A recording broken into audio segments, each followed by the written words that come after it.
Hi everyone, welcome back to Left on Red, our online book club. And for this week and last week, we were reading Murder in the Library. We were reading Murder in the Library by Katie Gale. So if you haven't finished reading this book, or if you plan to read this book, click off this video because there will be spoilers ahead. But before you go, our next book is The Body in the Library by Agatha Christie. So make sure you get a copy of that for this coming week. I think we're going to push everything down, a week. But yeah, if you haven't read this book yet, spoilers ahead for sure. So go read this book. Anyways, so it took me, I do apologize, and I didn't have any updates. I should have updated or something. But it took me a much longer time than expected to read this book. It's only, 240 pages. But for some reason, this is the book that I was okay with either reading, but it wasn't like drawing me back to pick this book up. Like I had to know the ending. And I don't know why that was. I'm usually like really drawn to books. Like I don't know if it was like the layout or how everything was set up, or Julia not being as smart and witty as she was in the first one. I don't know. I had a hard time with this one. But I'm curious, is that the same for you? Did you read An English Garden Murder, and were you able to not put this book down, or did you think this was as good? Let me know. I'm curious. But anyways, let's get into the questions, shall we? Question number 1. Did you enjoy this book? I will say yes, I enjoyed this book. Like I said, it was kind of difficult for me to finish. I'm not sure why. Might have been the layout, it might have been the setup, it might have been me screaming at Julia, being like, why are you missing this key detail when it's right in front of your face? But yes, I did enjoy the book by the time I finished it. Again, sorry it took me so long. Question number 2. Were you surprised that Julia was suddenly a thief? So a couple times in the book, Julia decided to, on impulse, just steal things, evidence that could be used against people in the investigation. But she was very nosy and she decided that she needed to take it for herself so she could do some digging before the police got to it.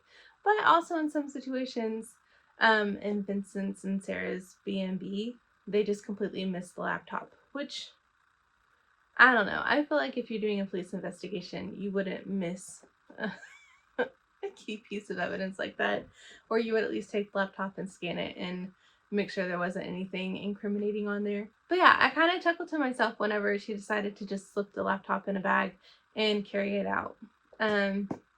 Very impulsive, very funny, very nosy. On point for Julia. And then as well with the teacup, how brave of her to just stick the teacup after she's had tea in front of 3 other people into her purse. Like if somebody had taken my teacup and we were just standing there saying goodbye to each other, I feel like I would have looked down and noticed that I only had 3 teacups when there should have been 4. Yeah, just very impulsive, I guess. And not something that I would suspect Julia to actually end up doing. So yeah, I was a little surprised.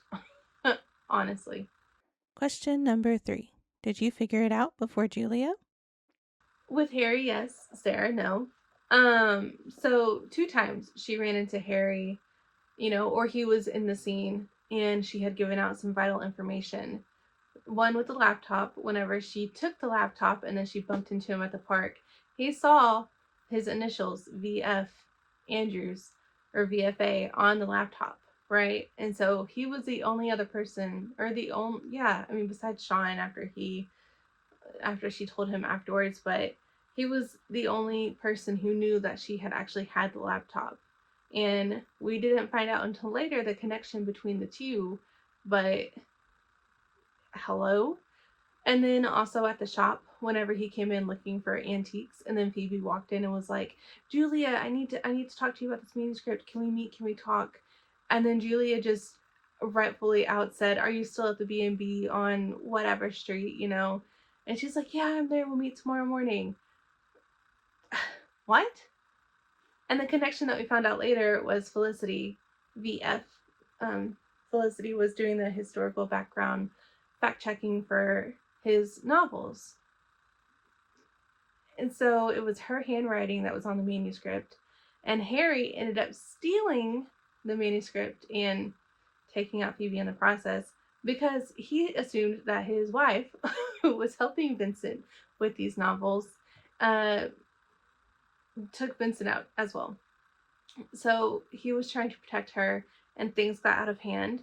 But I don't know, for Julie to have these two incidences with the same person and her memory not be jogged of like who was there that day, I feel like you would remember, oh, I bumped into Harry. Oh, he was at the shop that day. Like, I feel like a light bulb should have went off because in the first book she was accusing everybody and she was figuring it out. But in this book it was just like the one person that she mainly accused was um it was Sarah a little bit in the beginning, but then it quickly became Frederick, who was the London publisher, you know. So I don't know. That one I was kind of like, okay, Julia, hello, right there, look into it, do something.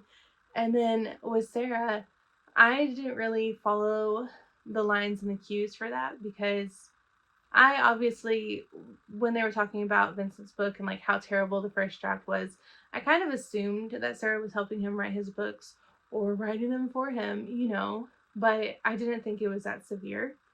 So no, I did not figure out that Sarah committed Vince's murder. But Harry, Harry on the other hand, I was like, you need to look into him a little bit more. So maybe that's why I wasn't enjoying the read as much, is because I was sitting there screaming like, check out Harry, go talk to Harry. What is he doing? I don't know. That's just my perspective. Anyways, question number 4. What did you think about the conclusion of this book? I don't know. I feel like it was wrapped up pretty quickly. And they spent this whole time building the story, and then it just kind of ended. You know, I would have liked a little bit more detail about, especially about Vincent. Harry, I understand because, like I said, Harry was there for those moments, and then it just happened. But for Vincent, a famous author, did nobody notice? And what time did the murder take place? Like, I need these key details in my brain because I'm trying to go through it. And Sarah was like, oh, he was ill, he went home. But then the next day she's like, I don't know where he is. And she didn't know where he went, you know, kind of thing. So what time? How many people were there? Because they said that she took him to the side, you know, and they had a talk, and that's when it happened. But I need more details on the how. You know, we know the why, we know with what, we know the who, but I need more how, I think, to have it stick and be a good conclusion of like, this is what happened, you know, because they were like, oh, Phoebe was there and da da da da da. But did everybody leave? I don't know. I feel like Phoebe and Harry, I feel like that whole portion was wrapped up like neatly in a bow. But then you have the famous author who we started the book with, and it's just, I feel like I'm left wanting more for like the how, and just I don't know. Let me know if you feel the same way, or if I'm just insane, or if I missed something, you know. Let me know down below in the comments because I am just like trying to rack my brain on justifying the ending of this. But I mean, it was okay. They kind of ended it with the whole, uh, we know who took the orchids. Possibly, we know who took the orchids. I don't know if they're right or not. So now I'm sitting here, finish this book. Did she really take the orchids? You know, it doesn't matter. But I'm left with questions. I need these questions answered.